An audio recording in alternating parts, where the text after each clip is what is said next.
Hey, my name's James Wilkinson and welcome to my channel. Now in this video, I'm going to talk about why today's housing market is nothing like the 2008 crash. Now I know a lot of people are expecting big declines in 2023 and 2024 because of the pandemic, because of inflation, because of the cost of living crisis and all of this stuff. But I'm going to tell you right now, this is not the same as 2008. So make sure you stick around to find out exactly my thoughts on this video. Do comment below with your opinions. Smash that like button very quickly, guys. That really helps with the YouTube algorithm. So 2008, I was an investor in 2008, so I am qualified to say what people went through. I had a portfolio back then as well.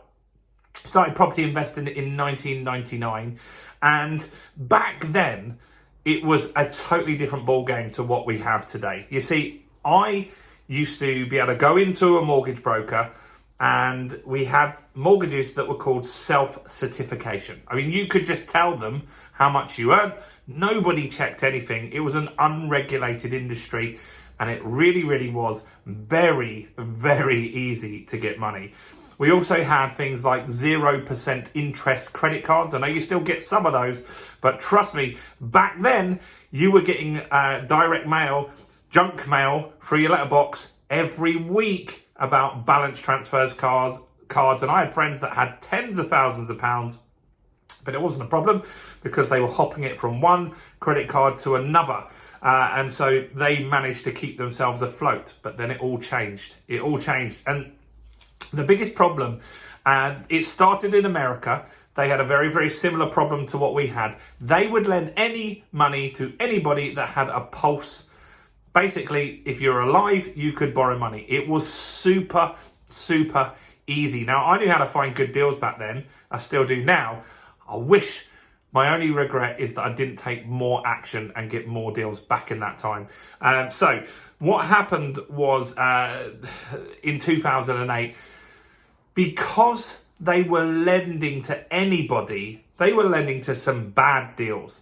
And you were able to borrow 110% or 120% of the value of a property. So on a 100 grand house, they'd lend you up to £120,000, meaning not only did you not put a deposit in, but they gave you money to take that property. Now, what would happen is the people would then take the 10 or 20 grand spare and go on holiday. They wouldn't add value. Well, some developers and investors would, but a lot of people wouldn't add value. They would just use that money as their spending money.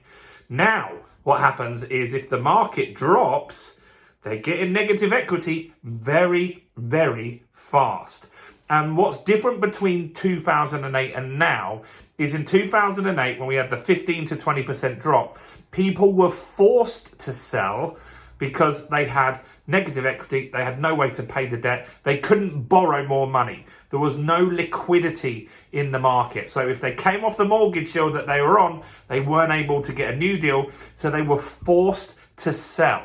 When they had to do that, they would have to take a lower offer, and that caused the market to rapidly decline.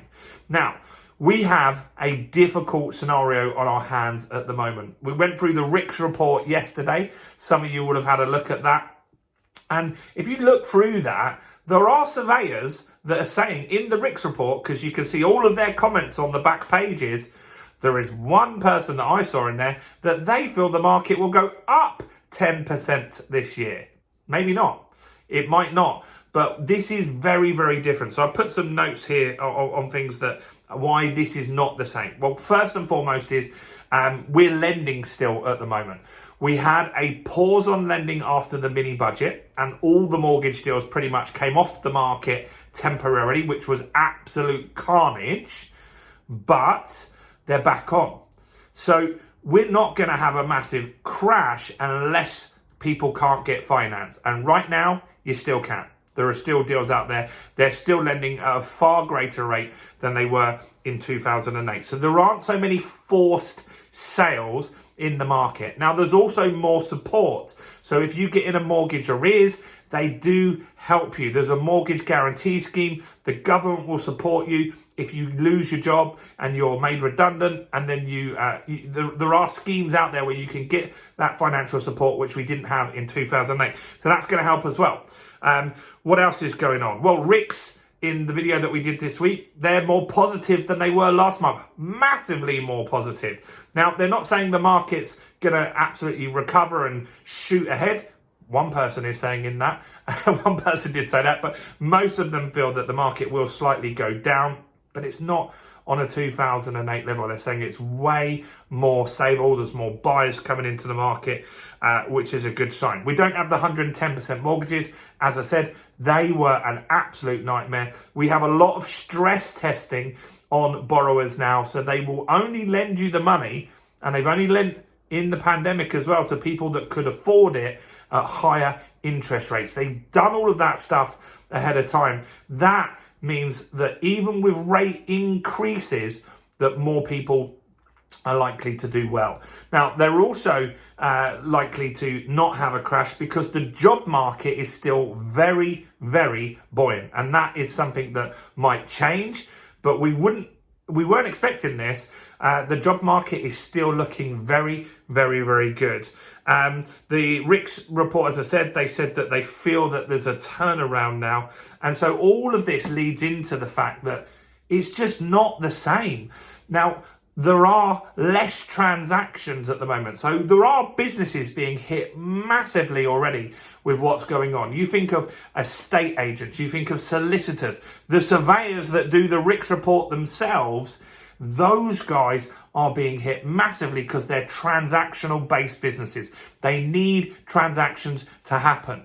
Also, the government is going to be hit by this because less transactions mean less stamp duty. And if you look at the numbers that they were collecting on stamp duty, particularly in 21 and 22, it was billions and billions and billions of pounds. And so they want to keep the market moving. A thing that I feel that they're going to do to keep part of the market moving, and they'll look at others, or we'll probably see something in the budget next week, is the Leasehold Reform Act. If that goes through, leaseholds are going to be worth more. They're going to be less. So let's just say the houses, say you own a lease, now it's going back up because you lose the marriage value. It's cheaper for you to get it back up. Now, if you sell that property, the stamp duty is even more as well. So they're going to collect more taxes that way. It's just not the same. I'm not saying that the market isn't going to go down, because I know in the comments, a lot of people feel that I feel that I can move the market on my own or I'm too optimistic about stuff. But what I am saying is that all of the people that go in the comments, maybe you're not a property investor, maybe you read certain reports and you feel that the market has to go down, could go down. Right, and it is likely to go down that little bit further, but it isn't a 2008 scenario. This is just not happening. I'm putting it out there now. I think the absolute maximum I've been saying that the market would go down is 8%. I'm going to revise that down to a maximum of 7% now. I just think it's better, the outlook, than it has been. And I'm more buoyant about this. I'm actually looking at some deals at the moment. I'm looking at 3 deals at the moment that are lease options. And hopefully one of those, or 2 of those, or 3 of those will come off. And that's where you buy a house for £1. If you want to know how that works, do comment. Do go and check out the video right here where you can find out how to buy a house for £1.